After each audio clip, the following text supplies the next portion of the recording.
नमस्कार साथियों, आप सभी का स्वागत है आपके अपने channel triple R defence academy पर। हम लोग आज आईटीबीपी ट्रेडमैन एंड टेलीकॉम की जो भी हमारी यहाँ पर पेपर सेट चल रहे हैं तो उसका पेपर सेट नंबर 10 हम लोग आज सॉल्व करेंगे। जी हाँ, पेपर सेट नंबर 10 आज हम लोग सॉल्व करेंगे।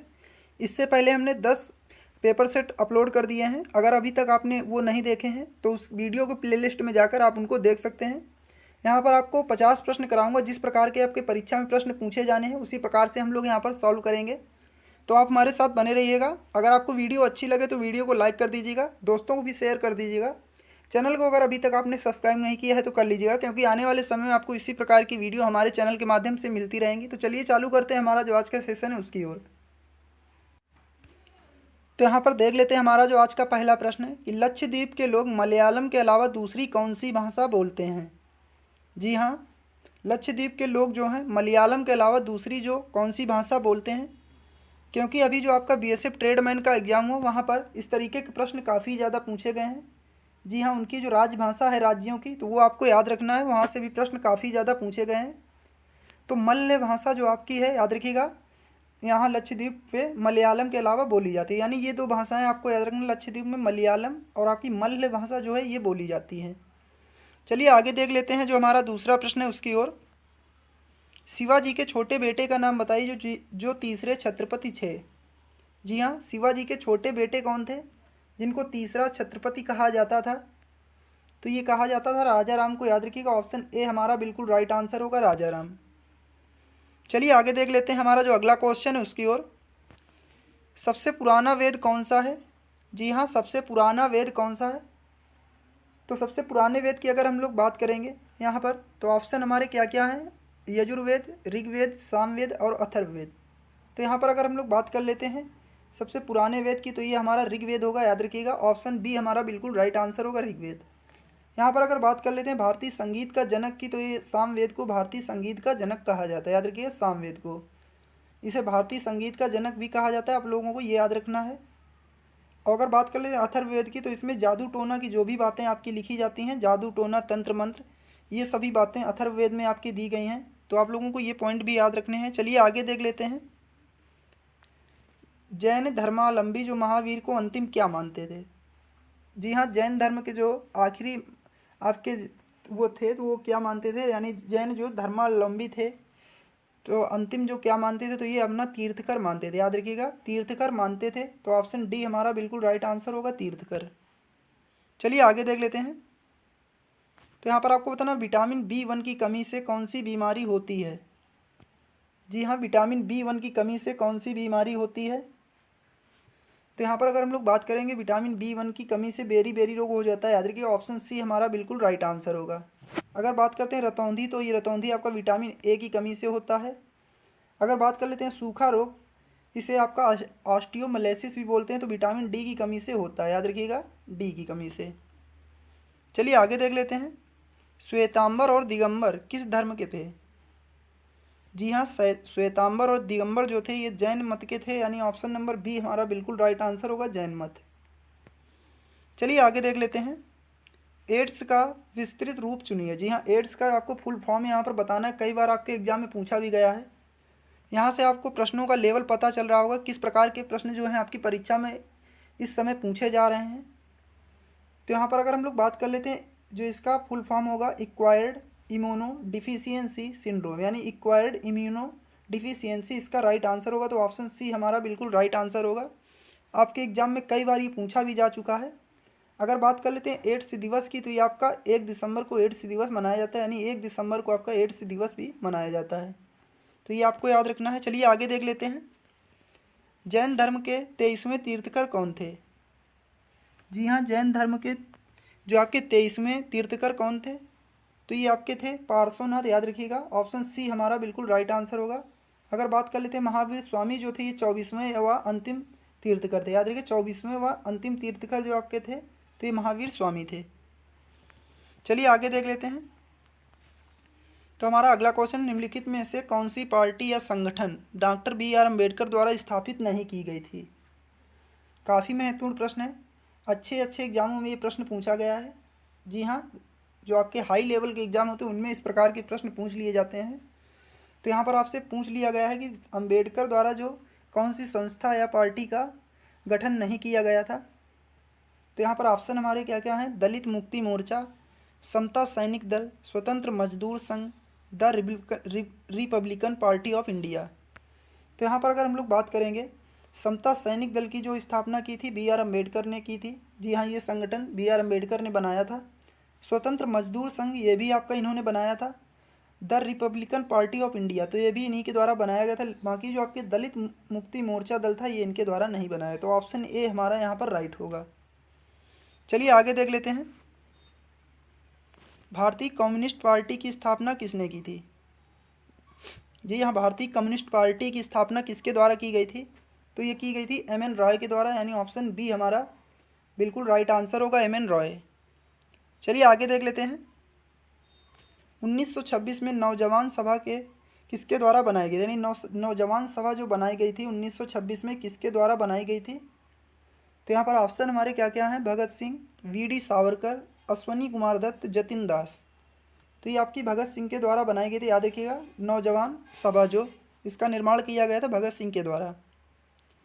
चलिए आगे देख लेते हैं, भारत में क्रांतिकारी आंदोलन कहाँ से शुरू हुआ था?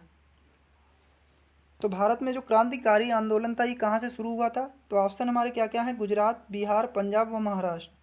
तो क्रांतिकारी जो शुरुआत हुआ था ये आपका महाराष्ट्र से हुआ था। याद रखिएगा, ऑप्शन डी हमारा बिल्कुल राइट आंसर होगा, महाराष्ट्र। चलिए आगे देख लेते हैं, भारतीय संविधान कैसा है? तो यहाँ पर अगर हम लोग बात करेंगे भारतीय संविधान कैसा है, तो ये है सरकार की संसदीय प्रणाली है, यानी ऑप्शन सी हमारा बिल्कुल राइट आंसर होगा, सरकार की संसदीय प्रणाली है। चलिए आगे देख लेते हैं, तो हमारा अगला क्वेश्चन जो आपका है, सर्च लाइट जो समाचार पत्र था आपका, समाचार पत्र यानी सर्च लाइट जो समाचार पत्र था, इसके संपादक कौन थे? जी हाँ, इसके संपादक कौन थे? तो ये थे मुरली मनोहर प्रसाद, यानी ऑप्शन हमारा बी यहाँ पर बिल्कुल राइट आंसर होगा, मुरली मनोहर प्रसाद। चलिए आगे देख लेते हैं, दिसंबर 2022 में विश्व कंप्यूटर साक्षरता दिवस कब मनाया गया? जी हाँ, दिसंबर 2022 में आपका विश्व कंप्यूटर साक्षरता दिवस कब मनाया गया? तो ये आपका 2 दिसंबर को मनाया गया। याद रखिएगा, 2 दिसंबर इसका राइट आंसर होगा। यहीं पर आपसे पूछ लेता है 1 दिसंबर को क्या मनाया जाता है? तो 1 दिसंबर को आपको विश्व एड्स दिवस, याद रखिए विश्व एड्स दिवस। तो ये आपके जीके के क्वेश्चन थे। अब हमारी हिंदी यहाँ से शुरू होती है। जी हाँ, हिंदी का पोर्शन हमारा यहाँ से चालू होता है। दिए गए शब्द के पर्यायवाची शब्द का चयन करना है। तो महादेव का पर्यायवाची शब्द आपको बताना है। तो यहाँ पर ऑप्शन हमारे क्या क्या हैं? ब्रह्मा, कृष्ण, विष्णु। तो यहाँ पर आपको सीधा सीधा दिखाई दे रहा होगी शंकर जो है महादेव का पर्यायवाची शब्द है। चलिए आगे देख लेते हैं, तो यहाँ पर क्या दिया गया है? दिए गए वाक्यांश के लिए एक शब्द का चयन करें। जी हाँ, जिसके हृदय में ममता ना हो। तो जिसके हृदय में ममता ना हो उसको क्या कहेंगे? निर्भय, निर्दय, निर्मम, निर्मूल। तो यहाँ पर उसको कहेंगे निर्मम। याद रखिएगा, जिसके हृदय में ममता नहीं होती उसको निर्मम कहा जाता है। ऑप्शन सी हमारा बिल्कुल राइट आंसर होगा, निर्मम। चलिए आगे देख लेते हैं, सही वर्तनी वाले शब्द का चयन करें। जी हाँ, सही वर्तनी वाले शब्द का चयन करें। तो यहाँ पर क्या लिखा हुआ? माखन चोर, माखन चोर, मक्खन चोर या माखन चोर। तो यहाँ पर आपका राइट आंसर देख लीजिए, डी होगा, क्योंकि यहाँ पर लिखा हुआ माखन चोर जो लिखा हुआ बिल्कुल सही लिखा हुआ है। इसी प्रकार से लिखा जाता है आपका। चलिए आगे देख लेते हैं, निम्नलिखित में से उस विकल्प का चयन करें जो यहाँ पर मुहावरे का सही अर्थ व्यक्त करता है, यानी टेढ़ी खीर होना। जी हाँ, टेढ़ी खीर होना मुहावरे का अर्थ क्या होगा? तो टेढ़ी खीर होना मुहावरे का अर्थ होगा आपका कार्य का बहुत कठिन होना, यानी ऑप्शन डी बिल्कुल राइट आंसर होगा, कार्य का बहुत कठिन होना। चलिए आगे देख लेते हैं, तो यहाँ पर आपको बताना है दिए गए वाक्य में किस भाग में त्रुटि है? ऐसी स्थिति में कुछ काम नहीं हो सकता। तो यहाँ पर आपका देख लेते हैं क्या गलत लिखा हुआ है। तो यहाँ पर देख लीजिए, यहाँ पर आपको गलती पकड़ में आ गई होगी। ये लिखा हो जो ऐसी स्थिति नहीं लिखा जाएगा। स्थिति आपका किस प्रकार से लिखा जाता है? तो ये आपका लिखा जाता है इस प्रकार से, देख लीजिए, इस प्रकार से स्थिति आपका लिखा जाता है। तो यहाँ पर ये बिल्कुल गलत लिखा हुआ है। तो ऑप्शन बी हमारा बिल्कुल राइट आंसर होगा। चलिए आगे देख लेते हैं, दिए गए शब्दों का उपयुक्त विलोम बताने के लिए 4 विकल्प प्रस्तावित हैं। उचित विकल्प का चयन करना है। तो विलोम आपको यहाँ पर बताना है। निर्मल का विलोम क्या होगा? तो ऑप्शन हमारे क्या क्या हैं? ऑप्शन ए में हमारा दूषित, ऑप्शन बी में अगर बात कर लेते हैं काला, ऑप्शन सी की अगर बात करेंगे तो हमारा प्रदूषित, ऑप्शन डी की अगर बात करेंगे मलिन। तो यहाँ पर राइट आंसर क्या होगा? तो यहाँ पर राइट आंसर आपका होगा मलिन। याद रखिएगा, मलिन यहाँ पर निर्मल का जो विलोम होगा मलिन होगा। निर्मल माने स्वच्छ होता है, मलिन माने आपका क्या होगा? गंदा। याद रखिए, मलिन मतलब गंदा होता है। चलिए आगे देख लेते हैं। तो यहाँ पर पर्यायवाची आपको बताना है, दिए गए शब्द के पर्यायवाची शब्द का चयन करना है यहाँ पर आपको। तो प्रयत्न का जो आपका पर्यायवाची क्या होगा? तो प्रयास, श्रेष्ठ, पयोद या अनायास। तो यहाँ पर अगर हम लोग बात करेंगे तो ये आपका प्रयत्न का जो पर्यायवाची होगा ये होगा प्रयास। याद रखिएगा, ऑप्शन ए बिल्कुल राइट आंसर होगा, प्रयास।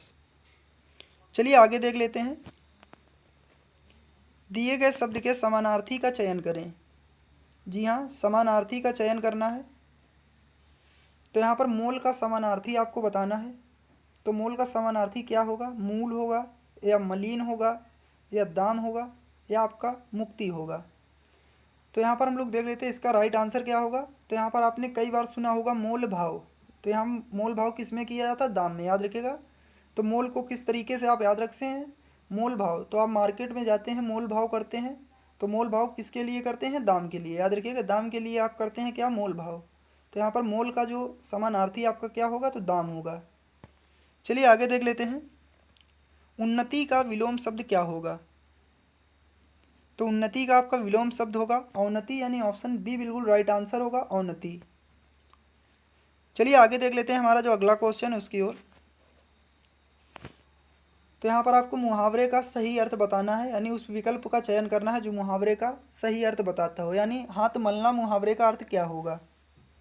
तो पछताना, संकल्प करना, वीरता दिखाना या आराम करना। तो यहाँ पर अगर हम लोग राइट आंसर की बात करेंगे तो होगा आपका पछताना। याद रखिएगा, जो हाथ मलना मुहावरे का अर्थ होगा पछताना होगा। चलिए आगे देख लेते हैं। यहाँ से हमारा रीजनिंग का पोर्शन जो आपका चालू होता है। तो यहाँ पर आपको बताना, निम्नलिखित में से कौन सा चित्र अध्यापक, महिला और माँ के बीच संबंध दर्शाता है? जी हाँ, वेन डायग्राम से आपके इस प्रकार से सवाल पूछ लिए जाते हैं। तो देख लेते हैं इसको किस प्रकार से करना है। तो सबसे पहले यहाँ पर जो आपकी जितनी भी आपकी माँ होंगी, याद रखिएगा ये माँ जो आ जाएंगी सभी माँ क्या हो जाएंगी? महिलाएं हो जाएंगी।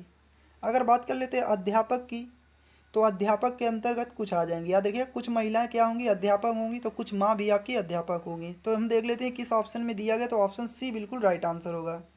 याद रखिएगा, क्योंकि जो सभी महिलाएं माँ होंगी तो वो क्या होंगी? महिलाएं होंगी।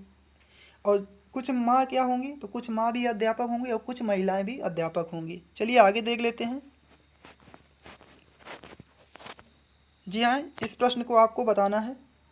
अगर आपको थोड़ा समय लग रहा हो तो आप वीडियो को रोक सकते हैं और अपना आंसर क्लिक कर सकते हैं।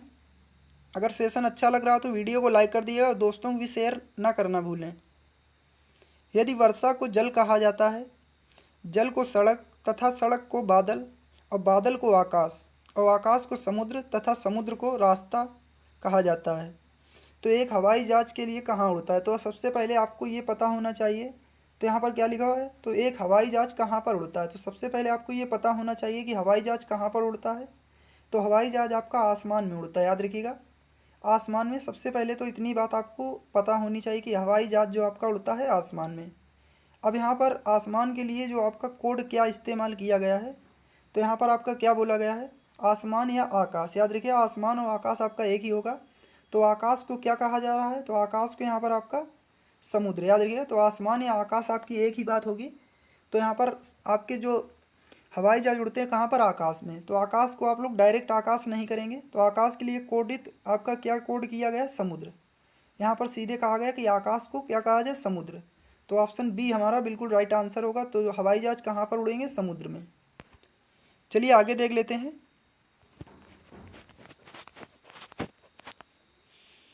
नीचे दी गई श्रृंखला में एक संख्या गलत है, तो गलत संख्या का पता लगाना है जी आपको।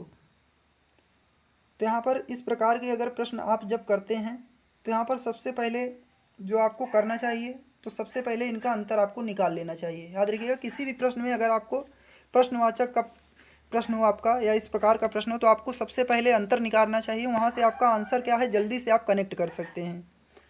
तो यहाँ पर देख लीजिए, तो यहाँ पर आपका क्या किया गया है, तो यहाँ पर सभी में आपका +22, याद रखिएगा +22 किया गया है। तो इसमें +22 कर देंगे 143 में, तो आपका हो जाएगा 165।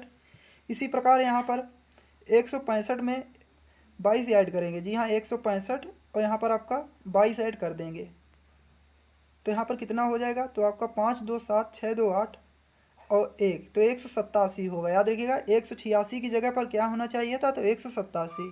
तो यहाँ पर हमारा गलत आंसर तो आपका हो गया क्या, कि गलत आपको अलग करना था, यानी गलत आंसर आपको छांटना था। तो यहाँ पर आपका 186 हो गया, क्योंकि यहाँ पर 187 होता, तब 187 में आप क्या करेंगे, 22 ऐड करेंगे, जी हाँ 22 ऐड कर देंगे।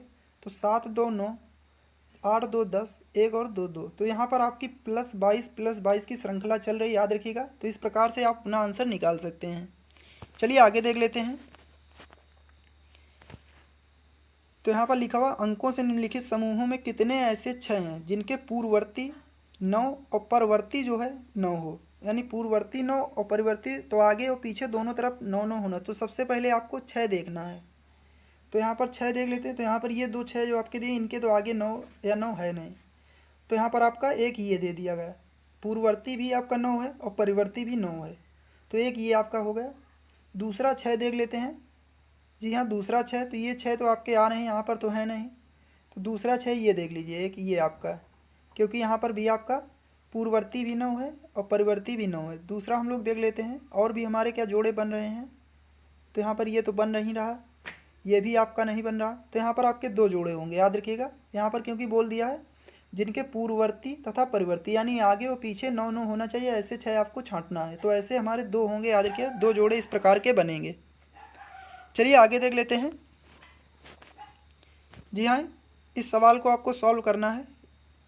यदि कोई संख्या 10% बढ़ा देने पर से 242 हो जाती, तो वह मूल संख्या क्या है। ये आपका प्रश्न मैथ में भी पूछ लिया जाता है और रीजनिंग में भी पूछ लिया जाता है।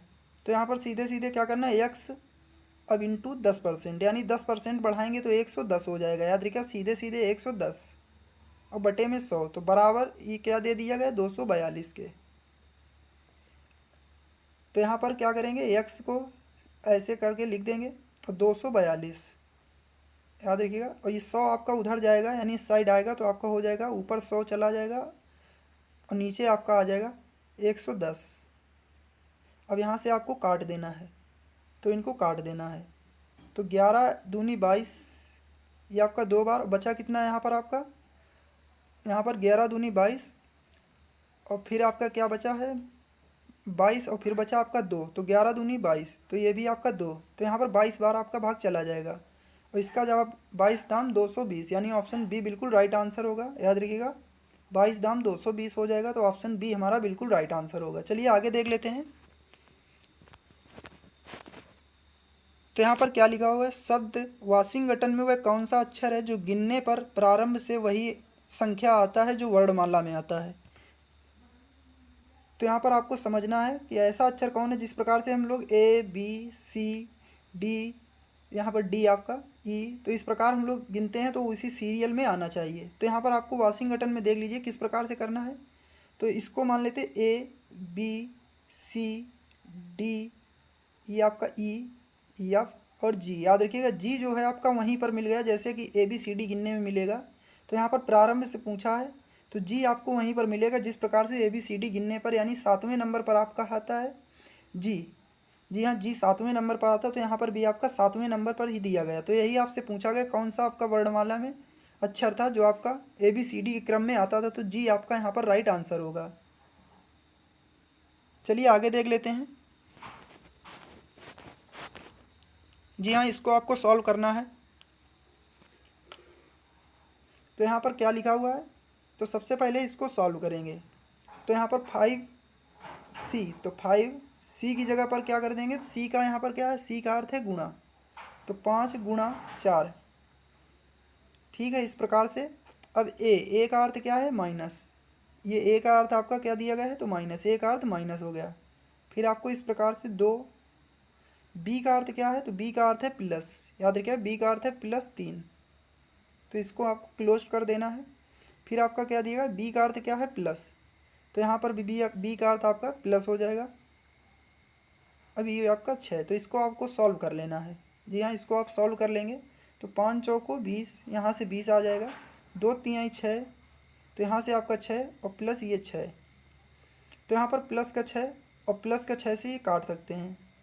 देख लेते हैं थोड़ा क्या कुछ गड़बड़ी हुई यहाँ पर, क्योंकि ऑप्शन हमारा यहाँ पर मेल नहीं खा रहा है। तो यहाँ पर 20 आना चाहिए, तो 20 तो अभी तो है नहीं। चलो एक बार फिर से हम लोग इसको चेक कर लेते हैं। तो यहाँ पर सबसे पहले इसको हम लोग सॉल्व कर लेंगे। जी हाँ, इस पोर्शन को, तो 5, सी का अर्थ क्या है आपका, सी है गुणा, तो यहाँ पर 5 गुणा 4, इसको इसी प्रकार से लिख देते। ए है बी, ए का अर्थ ए है क्या आपका माइनस, तो ए है माइनस, तो ये आपका माइनस हो गया। अब फिर क्या आपका आ गया 2, तो 2 यहाँ पर कहाँ लिखा हो 2, और बी का अर्थ क्या है प्लस, तो ये आपका प्लस 3, याद रखिएगा 3, इस प्रकार से इसको बंद कर देना। फिर क्या है आपका बी, तो बी यहाँ पर प्लस, ये आपका यहाँ पर 6, याद रखिएगा, फिर आपका 6 ये लास्ट का दिया गया है। अब इसको सॉल्व कर लेते हैं। तो 5 चौको 20 माइनस, अच्छा ये 3 2 5, तो यही आपका गड़बड़ी हो गया था। जी हाँ, यहाँ पर हमने जोड़ने में थोड़ा सा गलती कर दी थी, तो आपको ध्यान रखना है गलती ना हो। तो यहाँ पर आपका प्लस 6, तो यहाँ पर 20 और ये 20 और 6 26, 26 में से 5 हटा देंगे तो 21 आ जाएगा। तो ऑप्शन डी बिल्कुल राइट आंसर होगा 21। चलिए आगे देख लेते हैं। जी हाँ, इसको आपको सॉल्व करना है। तो इसको आपको बनाना है, किस प्रकार से बनाएंगे आप लोग। जी हाँ, आपको अगर थोड़ा समय लग रहा हो, मैं आप यहाँ पर जल्दी से सॉल्व करा देता हूँ, क्योंकि आपका वीडियो जो है थोड़ा ज़्यादा बड़ा हो जाएगा, इसीलिए अगर आपको थोड़ा समय लगता है तो आप वीडियो को रोक कर भी बना सकते हैं। देख लीजिए इसको किस प्रकार से किया गया है। तो लास्ट के यहाँ पर डिजिट जो ये 2 दिए गए, इनको जोड़ देना है। तो 6 और 4 10 हो जाएगा, उसी से -2 कर देना है, तो बचेगा 8। इसी प्रकार से इनको जोड़ देना, 4 2 6, और 6 से आप -6 करेंगे तो बचेगा 0। यहाँ पर 8 बचा था, यहाँ पर आपका 0। इसी प्रकार से यहाँ पर 7 2 9, और 9 से 3 हटा देंगे तो आपका बचेगा 6। इसी प्रकार से इसको लास्ट के जो आपके 2 डिजिट दिए हैं इनको जोड़ देना है, 3 और 2, तो ये हो जाएगा 5। इसी से 4 घटा देना है तो बचेगा 1। तो 1 हमारा किस ऑप्शन में, ऑप्शन सी में दिया गया, तो ऑप्शन सी हमारा बिल्कुल राइट आंसर होगा। चलिए आगे देख लेते हैं। जी हाँ, इसको आपको बताना है, इस प्रश्न को आपको बताना है। तो यहाँ पर देख लीजिए किस प्रकार से किया गया है। तो बी की प्लेस वैल्यू कितनी होती है 2, 2 में 3 जोड़ दिया गया 5, तो 5 पर आपका आ जाएगा ई। इसी प्रकार से इसमें 5, तो यहाँ पर +5 किया गया है, याद रखिएगा +5 और +5 आपका किया गया है। तो यहाँ पर आपका देख लेते हैं। तो यहाँ पर हम लोग यहाँ पर देख लेते हैं किस श्रृंखला में आपका दिया गया है। जी हाँ, किस श्रृंखला में आपका दिया गया है, माफ़ करिएगा, यहाँ पर आपका +5 नहीं +3, याद रखिएगा +3, हाँ +3, यानी बी में +3 जोड़ेंगे, क्योंकि बी की कितनी होती है 2, 2 में 3 जोड़ देंगे तो आपका आ जाएगा 5, 5 में 3 जोड़ देंगे तो 8। जी हाँ, 5 में 3 जोड़ देंगे 8। तो यहाँ पर आपका क्या किया गया है देख लीजिए, +3 आपको सभी में ऐड कर देना है। तो यहाँ पर हमारा ऑप्शन से हम लोग देख लेते हैं, 10 प्लेस वैल्यू जे की कितनी होती है 10, 10 में 3 जोड़ देंगे 13, तो 13 आपका यम आ जाएगा। पी 13 में 3 जोड़ देंगे 16, तो इनकी अब हम लोग लिख लेते हैं प्लेस वैल्यू। जे आपका 10 नंबर पर होता है, इसी प्रकार यम आपका 13 नंबर पर, और पी जो होता है 16 नंबर पर। तो बिल्कुल ए हमारा जो बिल्कुल राइट आंसर होगा, क्योंकि यहाँ पर जो ऊपर आपकी श्रृंखला बन रही है यानी +3 हो रही है, यहाँ पर भी हमारी +3 हो रही है, याद रखिएगा। तो ए हमारा बिल्कुल राइट आंसर होगा। चलिए आगे देख लेते हैं। जी हाँ, यहाँ पर आपको त्रिभुज बताना है। तो यहाँ पर आपको त्रिभुज बताना है, कितने त्रिभुजों की संख्या है। तो यहाँ पर अगर हम लोग बात कर लेंगे तो आपको मैंने बताया था कि इस प्रकार से अगर जब कोई भी आपका त्रिभुज बनेगा तो कितने होंगे उसमें, तो उसमें आपके 8 त्रिभुज होंगे, क्योंकि 3 ये आपके, याद रखिए कलर हम लोग थोड़ा चेंज कर लेते हैं, 3 आपके ये वाले, याद रखिएगा 3 ये हो गए, और 3 इसी प्रकार से यहाँ पर ये 3 3 6 हो गए। अब 2 सोच रहे होंगे आप लोग कौन से, तो 2 आपके, एक तो ये वाला और एक ये वाला, तो 8 ये हो गए, याद रखिएगा। तो 8 आपके यहाँ से निकल कर आएंगे, 8 यहाँ से और 8 यहाँ से, तो 24 तो ये हो जाएंगे, 8 त्रिक 24। अब देख लेते हैं, तो एक तो आपका ये वाला बन जाएगा, याद रखिएगा, एक इस प्रकार से ये आपका बन गया, और दूसरा आपका देख लीजिए ये यहाँ से इस प्रकार से आप बना सकते हैं, तो 2 ये हो गए। फिर इसी प्रकार से यहाँ पर भी देख लीजिए, एक ये आपका 3, और फिर एक आप यहाँ से लेके और यहाँ तक, याद रखिएगा यहाँ से यहाँ तक, तो 4 इस प्रकार से आपके निकल कर आ जाएंगे। तो 24 4 28 आपके यहाँ पर त्रिभुज होंगे। याद रखिएगा 28 यहाँ पर हमारा बिल्कुल राइट आंसर होगा। चलिए आगे देख लेते हैं। जी हाँ, यहाँ पर आपको बताना है हरे के विपरीत कौन सा रंग होगा। तो यहाँ पर आपको बताना है 4 स्थितियाँ पासे की दी गई हैं और हरे के विपरीत कौन सा रंग होगा। तो यहाँ पर आपको हरे के विपरीत बताना है। तो यहाँ पर हम लोग सबसे पहले वन कॉमन ट्रिक से सॉल्व कर लेते हैं। तो यहाँ पर हमको एक पासा आपका लेना है। जी हाँ, तो यहाँ पर जिनमें एक कॉमन हो उसको हम लोग ले लेंगे। तो यहाँ पर देख लेते हैं, यहाँ पर आपके 2 कॉमन हो रहे हैं क्योंकि ऑरेंज और आपका ब्लू, ऑरेंज और यहाँ पर देखिए यहाँ पर हाँ एक ही है, माफ़ करिएगा यहाँ पर एक ही। तो यहाँ पर हम लोग इससे बना लेते हैं। तो सबसे पहले हमारा क्या क्या है, तो सबसे पहले हम लोग रखेंगे यहाँ पर कौन सा हमारा कॉमन मिल रहा है, ब्लू। तो इसमें भी ब्लू है, तो हम लोग सबसे पहले ब्लू को रख लेंगे, याद रखिएगा। उसके बाद क्लॉक वाइज चलेंगे तो ये आ जाएगा हमारा ग्रीन, याद रखिएगा ग्रीन। उसके बाद में आपका आ जाएगा रेड। इसी प्रकार से यहाँ पर भी हम लोग क्लॉक वाइज चलेंगे तो ये आपका आ जाएगा येलो। इसी प्रकार से चलेंगे तो ये आपका आ जाएगा यहाँ पर ग्रीन, याद रखिए ग्रीन। तो यहाँ पर ये ट्रिक नहीं काम करेगी क्योंकि यहाँ पर आपका 2 मिल गए हैं, याद रखिए 2 पासा आपके मिल गए हैं। मैं आपको ट्रिक भी बताऊंगा किस तरीके से आप देखकर भी आंसर लगा सकते हैं। तो यहाँ पर आपके ब्लू और ग्रीन, याद रखिए ब्लू और ग्रीन यहाँ पर मिल गए। तो ये आप यहाँ से नहीं बनाएंगे क्योंकि यहाँ से बनाएंगे थोड़ा सा कठिन हो जाएगा आपके लिए। तो यहाँ पर हम लोग देख लेते हैं, तो यहाँ पर भी आपका ब्लू और, तो यहाँ पर हम लोग इससे बना लेते हैं। आप 1 और तीसरे पासे से हमारा पासा बन जाएगा। देख लीजिए यहाँ पर क्या आपका कॉमन है।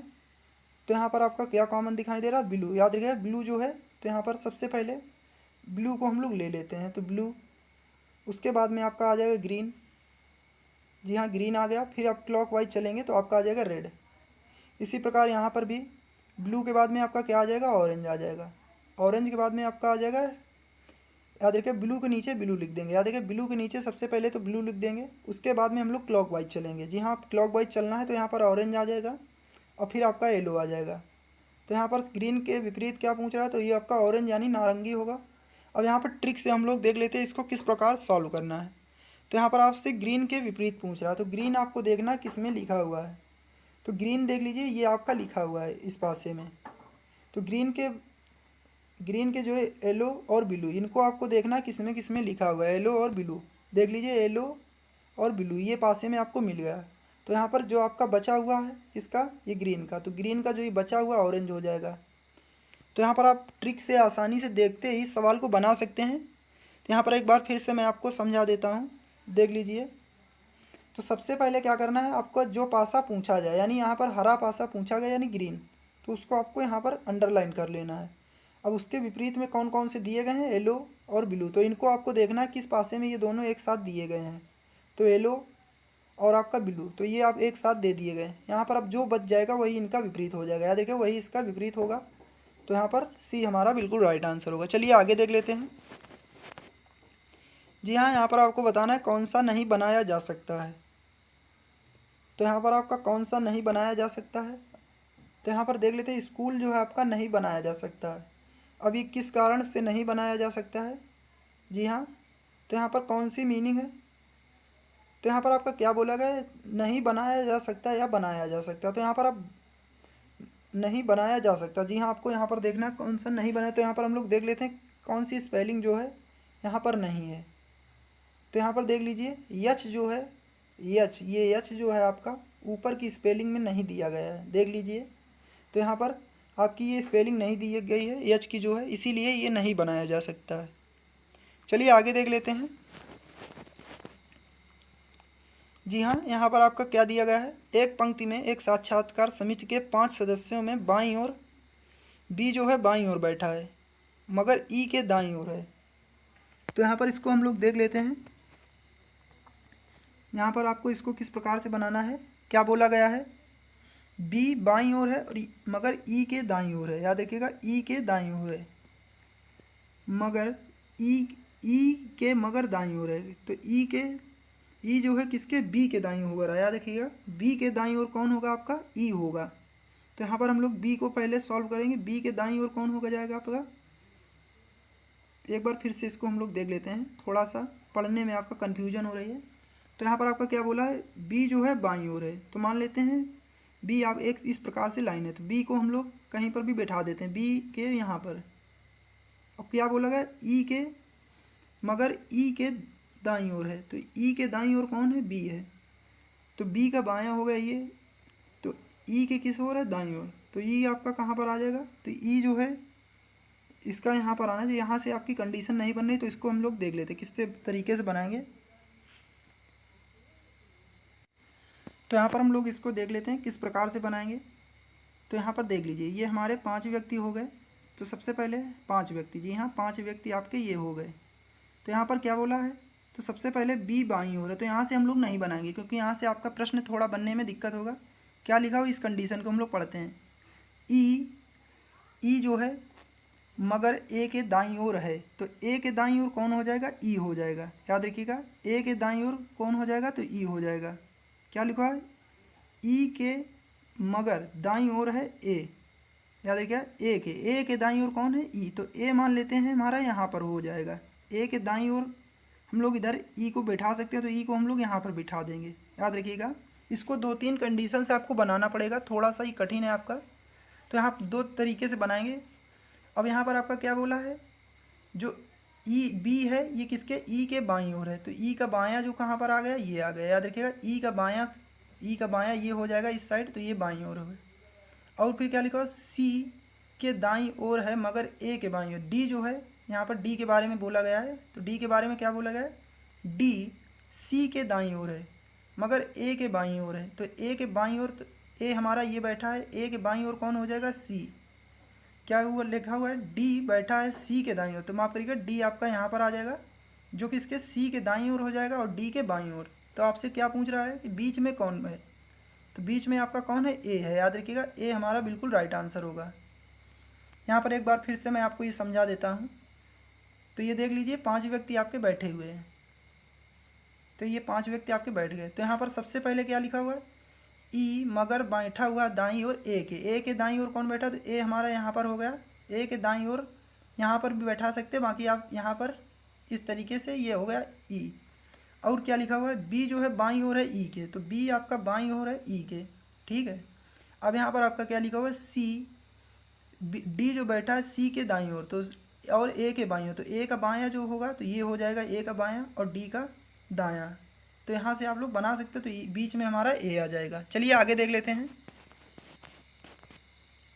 तो यहाँ पर आपको बताना है, कंपास का संबंध जिस प्रकार वस्तु से है, जहाज से है, माफ़ करिएगा, कंपास का संबंध जिस प्रकार जहाज से है, उसी प्रकार वास्तु जो है किससे संबंधित होगी।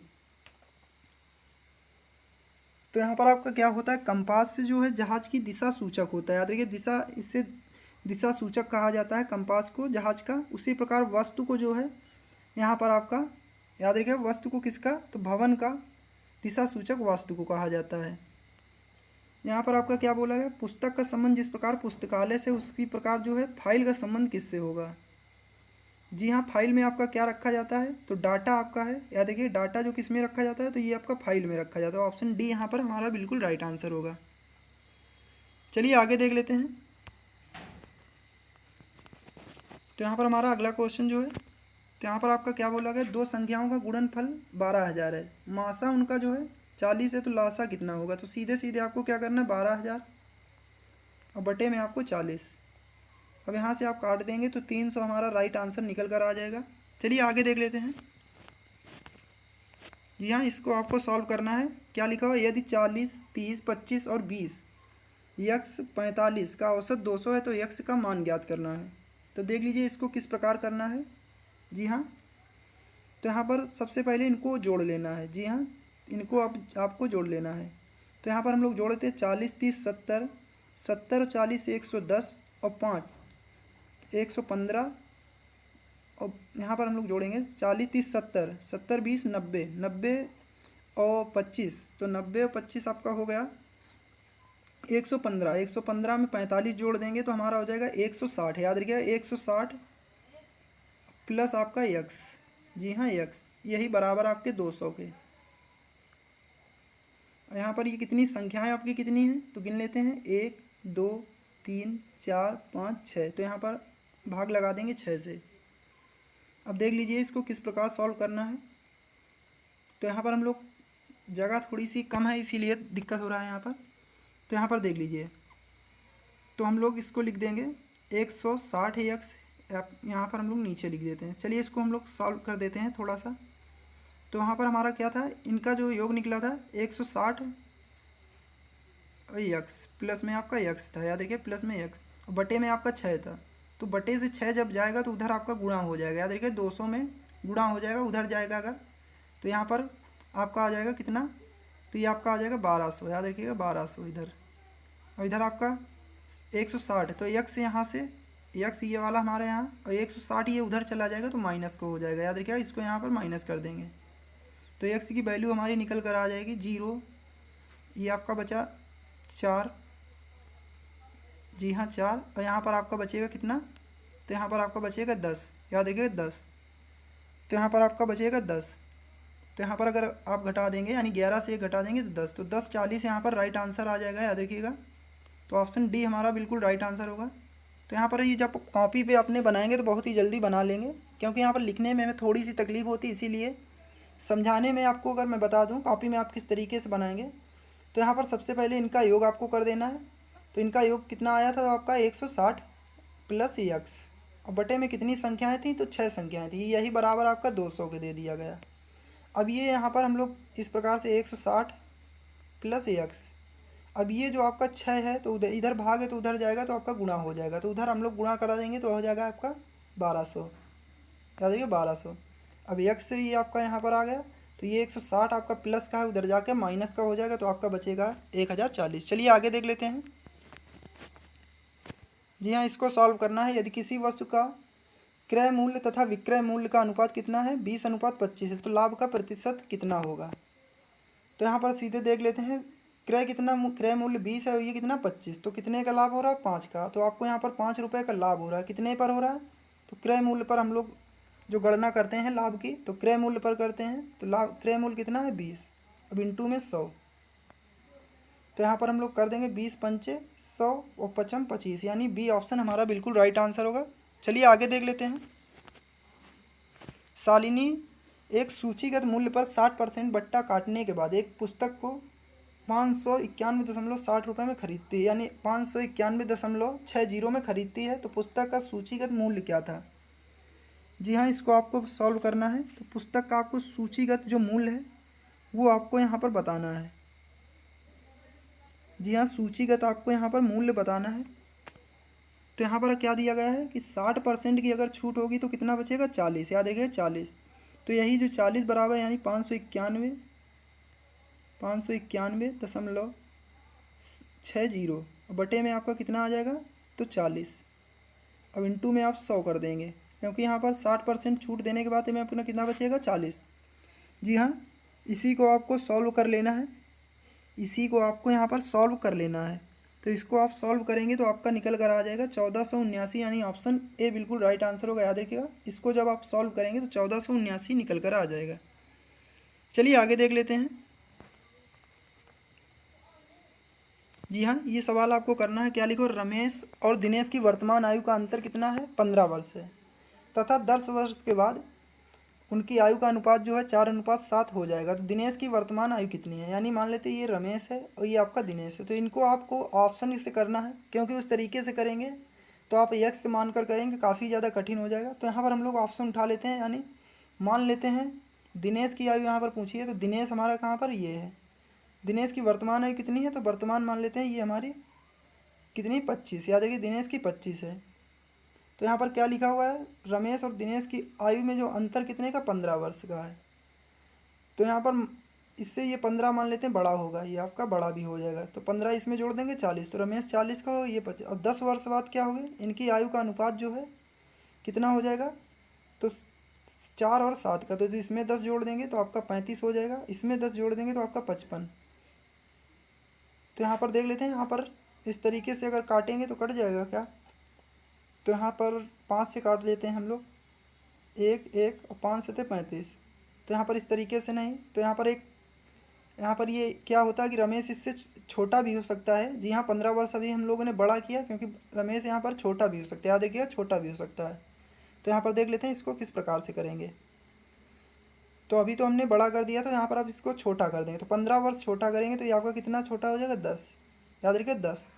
अब क्या बोला है, 10 वर्ष के बाद, तो 10 वर्ष इसमें 10 जोड़ देंगे तो आपका हो जाएगा 20। इसमें 10 जोड़ देंगे तो आपका हो जाएगा, ये आपका हो जाएगा 35। याद रखिएगा। अब यहाँ पर 5 से काट देंगे तो 5 चौको 20 और 5 सत्ते 35। तो यहाँ पर ऑप्शन आपका ए बिल्कुल राइट आंसर होगा, क्योंकि ए से हमारा जो ऑप्शन रखने पर सवाल बिल्कुल सही आ रहा है। पूरी कंडीशन आपकी फुल फिलअप हो रही हैं। तो इस प्रकार से आपको कर लेना है। यहाँ पर हो सकता था कि ये जो है रमेश इससे बड़ा भी हो सकता था, इसीलिए हमने रख के देख लिया। तो आपको रख कर देख लेना है, आपका ऑप्शन जिसमें मैच खा जाए वही आंसर हो जाएगा। चलिए आगे देख लेते हैं। तो इसको हम लोग देख लेते हैं। राम किसी कार्य को 5 दिनों में पूरा कर लेता है। क्या लिखा हुआ है, राम किसी काम, यानी राम जो है कितने दिनों में, 5। किंतु रामू की सहायता से, यानी राम और रामू, तो ये आपका राम प्लस रामू, ये आपका रामू हो गया। याद रखिएगा, ये कितने दिनों में, रामू की सहायता से 4 दिन में। तो सबसे पहले इनका एलसीएम ले लेंगे, तो एलसीएम आ जाएगा आपका 20। तो यहाँ पर क्या बोला गया है, तो अकेले रामू, तो यहाँ पर राम से राम को हटा देंगे, यानी घटा देंगे। तो यहाँ पर 20 था, तो 5 का गुणा लगा देंगे, 5 चौको 20 और 4 पंचे 20। याद रखिएगा, 4 पंचे 20। तो अंतर हमारा कितना, 1 का। तो यानी जो रामू अकेले है तो कितने दिनों में करेगा, 20 दिनों में। याद रखिएगा, 20 दिनों में। चलिए आगे देख लेते हैं। जी हाँ, काफ़ी अच्छा प्रश्न है। कई बार एग्जाम में इस प्रकार का प्रश्न पूछा भी गया होगा। आप लोगों ने अगर एग्ज़ाम दिया है तो आपको इस प्रकार के प्रश्न देखने को ज़रूर मिले होंगे। जी हाँ, इस प्रकार के प्रश्न आपको देखने को मिले होंगे। क्या लिखा होगा, किसी परीक्षा में 70% परीक्षार्थी अंग्रेजी में तथा 80% परीक्षार्थी गणित में उत्तीर्ण हुए तथा 10% दोनों में अनुत्तीर्ण हुए। यदि दोनों विषयों में कुल 144 परीक्षार्थी अनुत्तीर्ण हुए तो परीक्षा में कुल कितने परीक्षार्थी बैठे थे। तो यहाँ पर देख लीजिए, सबसे पहले क्या करना है आपको, यहाँ पर ये अनुत्तीर्ण दे दिया है तो आपको अनुत्तीर्ण का डाटा निकाल लेना है। जी हाँ, अनुत्तीर्ण का डाटा निकाल लेना, क्योंकि यहाँ पर अनुत्तीर्ण आपका दे दिया गया है। अगर उत्तीर्ण दे दिया जाता तो हमको दिक्कत नहीं होती, तो हम इसी से बना सकते। तो यहाँ पर आपका क्या लिखा हुआ, 70% उत्तीर्ण हुए, यानी अंग्रेजी में अगर 70% उत्तीर्ण हुए तो अनुत्तीर्ण कितने हो गए, 30। याद रखिएगा, 30। इसी प्रकार इसको देख लेते हैं हम लोग। तो यहाँ पर इंग्लिश में आपके कितने हो गए, याद रखिएगा, 70% अगर आपके इंग्लिश में पास हुए तो 30% फेल हो गए होंगे इंग्लिश में। याद रखिएगा, इंग्लिश में। अगर बात करते हैं 80% गणित में आपके पास हुए हैं, तो यहाँ पर ये मैथ हो गए। तो मैथ में 80% अगर पास हुए हैं तो फेल कितने होंगे, 20%। अब इनको आपको जोड़ लेना है, 30 20 50। और यहाँ पर क्या है, दोनों विषयों में कितने अनुत्तीर्ण हुए तो 10 आपको यहाँ पर वो घटा देना है। तो आपका कितना बचेगा, 40। याद रखिएगा, 40। यही 40 के बराबर आपका दे दिया गया है 144 के। याद रखिएगा, 144 के। अब यहाँ पर 100 बराबर हम लोग निकाल लेंगे। जी हाँ, 100 बराबर आपको निकाल लेना है। तो इसको देख लीजिए किस प्रकार, 144 और बटे आपका इंटू यहाँ पर 100 कर देंगे और बटे में आपका 40। तो यहाँ पर ये 0 से ये 0 कट गया, 4 तिहाई 12 और 4 छंग 24। 4 तिहाई 12 बचा आपका कितना, 2 4 छंग 24। यहाँ पर हम लोग इसका गुणा कर देंगे। जी हाँ, 10 का। तो यहाँ पर हमारा ऑप्शन देख लेते हैं इसका क्या निकल कर आएगा। जी हाँ, ऑप्शन हम लोग यहाँ पर 240 निकल कर आ जाए। याद रखिएगा, 240, क्योंकि यहाँ पर हम लोग देख लेते हैं इसको किस प्रकार से सॉल्व आपको करना है। तो यहाँ पर हम लोग देखें, थोड़ी सी गलती आपकी हो गई। यहाँ पर क्या पूछ लिया गया है, तो यहाँ पर आपका पूछा क्या गया है, उत्तीर्ण छात्रों की। याद रखिएगा, उत्तीर्ण। तो हमने यहाँ पर अनुत्तीर्ण अभी निकाल दिया था। तो यहाँ पर हमने अभी क्या निकाला था कि 70% पास हुए तो ये आपके 30% फेल हुए। यहाँ पर 80 पास हुए तो ये आपके 20% फेल हुए थे। दोनों में कितने, तो आपके 10%। याद रखिए, दोनों में 10%। तो आपके टोटल जो यहाँ पर इनसे घटा देंगे थे, यानी 50 से, इन 50 से 10 घटाए तो 40। तो 40% तो ये आपके फेल हुए। याद रखिए, 40 जो हैं ये फेल हुए। तो पास कितने हुए हैं, 60%, क्योंकि यहाँ पर उत्तीर्ण पूछेगा। याद रखिए, उत्तीर्ण पूछेगा, जो पूछा जाए वही आपको निकालना है। तो यहाँ पर आपका ये आपका क्या है, उत्तीर्ण वाले हैं जो आपके यहाँ पर पास हुए हैं, और ये आपके फेल हुए हैं। तो यही 60 बराबर जो आपका 144 के दे दिया। याद रखिएगा, 60 बराबर 144। तो 100 बराबर यहाँ पर आपको निकाल लेना है। तो यहाँ पर 100 बराबर आप निकालेंगे तो 144 इंटू आपका 100/60। तो यहाँ पर इसको काट देंगे तो आपका आ जाएगा 240। याद रखिएगा, अनुत्तीर्ण का अगर डाटा यहाँ पर दिया जाता है, नहीं अनुत्तीर्ण परीक्षार्थी निकालने होते तो आप 40 बराबर निकाल देते। याद रखिएगा, तो इसी प्रकार से आप आसानी से इन्हें बना सकते हैं। चलिए आगे देख लेते हैं। तो इसका राइट आंसर हमारा क्या था, 200। चलिए आगे देख लेते हैं। जी हाँ, इसको आपको बताना 15 संख्याओं का औसत कितना है। 10 संख्याओं का माफ करिएगा, 10 संख्याओं का औसत कितना है, 15। तो 15 10 × 15, तो ये आपका हो जाएगा 150। इसी प्रकार से क्या लिखो, प्रथम 7 संख्याओं का औसत कितना है, 16। तो यहाँ पर इसका आपको गुणा कर देना है। जी हाँ, इसका आपको गुणा कर देना है। तो यहाँ पर 16 सत्ते कितना होता है आपका, 16 × 80, 16 × 96, 16 सत्ते 112। जी हाँ, 112। तो यहाँ पर इसको घटा देना है, तो ये आपका 8 बचेगा। यहाँ पर अगर हम लोग बात करेंगे तो ये आपका 3 बचेगा। ये आपका 38 बचा हुआ है। तो यहाँ पर आप क्या पूछा गया, अंतिम 3। तो अंतिम 3 का यहाँ पर भाग लगा देना है। तो ये भाग लगा देंगे तो आपका 3 एकम 3 बचेगा कितना आपका यहाँ पर 1। तो 3 × 18। याद रखिएगा, 3 एकम 3।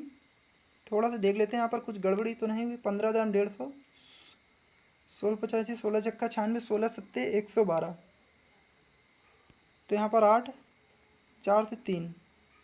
तो अंतिम 3 संख्याओं का देख लेते हैं हम लोग थोड़ा सा। जी हाँ, यहाँ पर हमने जब भाग लगाया तो यहाँ पर देख लीजिए भाग ये, तो 3 एकम 3, ये आपका 3 दूनी 6। तो बचेगा कितना 2। फिर लगाएंगे दशमलव, तो आप बिंदी बढ़ाएंगे तो 3 × 18, 3 × 18 कर इस बार चला जाएगा। याद रखिएगा, तो यहाँ पर जो 38 आपको इसको घटाने से आ रहा है उसी में आपको 3 का भाग दे देना। जो भी संख्या आपकी निकल कर आ जाएगी वही हमारा आंसर होगा। चलिए आगे देख लेते हैं। तो यहाँ पर आपका क्या दिया है, 2 संख्याओं का मासा जो है, मासा तथा लासा 12 और 48 है। तो 12 मासा इंटू लासा होता है। याद रखिए, मासा इंटू लासा और बराबर क्या होता है, फर्स्ट संख्या इंटू दूसरी संख्या। यहाँ पर आपका 36। तो यहाँ पर देख लेते हैं, 12 तिहाई 36, 3 बार ये और 3 से इसको काट देंगे तो 16। तो 16 हमारा राइट आंसर होगा। चलिए आगे देख लेते हैं। जी हाँ, इसको आपको सॉल्व करना है। तो क्या लिखा, 17 खिलाड़ियों की औसत आयु जो है 22 वर्ष है। 17 खिलाड़ियों की जो औसत आयु कितनी, 22 वर्ष है। तो 17 इंटू में आपको 22। जी हाँ, 17 इंटू में आपको यहाँ पर कितना कर देना है, तो 22 कर देना है। यहाँ पर इसको क्या करेंगे, गुणा कर देंगे। तो 17 दूनी 34 और 17 दूनी 34, 2 34 और 3 37। इसी प्रकार से क्या बोला गया है, समूह में एक नया खिलाड़ी आ गया, यानी समूह में एक आ जाएगा तो कितना 17 हो गया, कितना हो जाएगा 18। तो औसत आयु कितनी हो जाती, 23 वर्ष। तो यहाँ पर 23। तो इसको क्या कर देना, आपको गुणा कर देना है। तो ये आपका आ जाएगा 300। यहाँ पर याद रखिएगा 414। जब इनका गुणा करेंगे हम लोग तो 414 आ जाएगा। अब इसी 414 से 374 का अंतर आपको निकाल देना है। तो आपका 40 बचेगा। तो ऑप्शन सी बिल्कुल राइट आंसर होगा। चलिए आगे देख लेते हैं। तो ये था हमारा आज का सेशन। आपको कैसा लगा? अगर आपको वीडियो अच्छा लगा हो तो वीडियो को लाइक कर दीजिएगा। चैनल को अगर अभी तक आपने सब्सक्राइब नहीं किया है तो कर लीजिएगा। तो इसी के साथ में जय हिंद, जय भारत।